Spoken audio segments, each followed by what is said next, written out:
we have an expression here which is 32 divided by 8 times 4. A, 1. B, 16. Let's divide the house right now. Who among you said or believe that the answer is A? It's 1.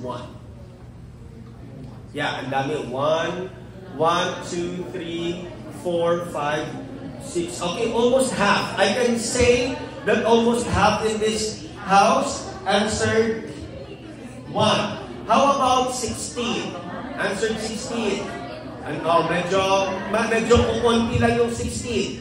No, medyo kukunti lang. Okay. Ma'am, ano, yung 1. Sa team 1, sino yung gusto mag-justify? Bakit 1 yung answer ninyo? 1 is, sige, hindi mag-uya-uya because we want to go through the process that you had a while ago. Kay PEMDAS. So ano ma'am? Because PEMDAS unahon dapat ang multiplication. So in that case, nag-8 times 4 ito, then 32 divided by 32, 1. Ano na ang thought process? Same thought process. Sa tanan niya nag-answer 1. Yes, kay PEMDAS, M-A-9, nason D. Alright? May I also ask some volunteers or a volunteer from Team 16? Bakit yung 16 yung sinagot ninyo? Come on. Kay ano? And yes, kay ano ang left to right? Can you elaborate that? It's either multiplication or division from left to right. Alright? Sige. Now, let's reveal the answer. The correct answer is letter. The correct answer is letter.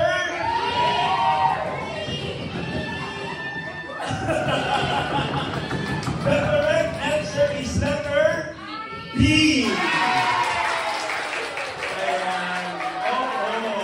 So, ang daming may misconception dito, almost half of the class. Usually, nung elementary tayo, we have PEMDAS or GEMDAS. Usually, ganito yon. Yung pagturo nila sa atin, G, E, M, E, A, S. Hindi na i-emphasize yung left to right. Grouping symbols muna. Exponent, dayon. After sa exponent, magmumultiply na talaga. And then after mo mag-multiply, mag-divide, then mag-add, and then mag-subtract. That is a wrong teaching. That is a wrong teaching. Kasi dapat ganito yon. G, E, listen, M, or D from left to right. Kung sino sa kanila yung nauna, you have to cater that first kasi same priority lang. Yung multiplication and division. And then, A or S from left to right. Not necessarily na mauna yung addition. It could be subtraction as well. Same priority lang ito. Ayan. So in that case, 32, may division tayo, may multiplication tayo, same priority. Yung multiplication and division, we don't have grouping symbols, we don't have exponent, pero multiply na lang tayo and divide. So in this case, mas nauna yung divide. Same priority. Kaya mag-38 divide 8 muna tayo. 32 divide by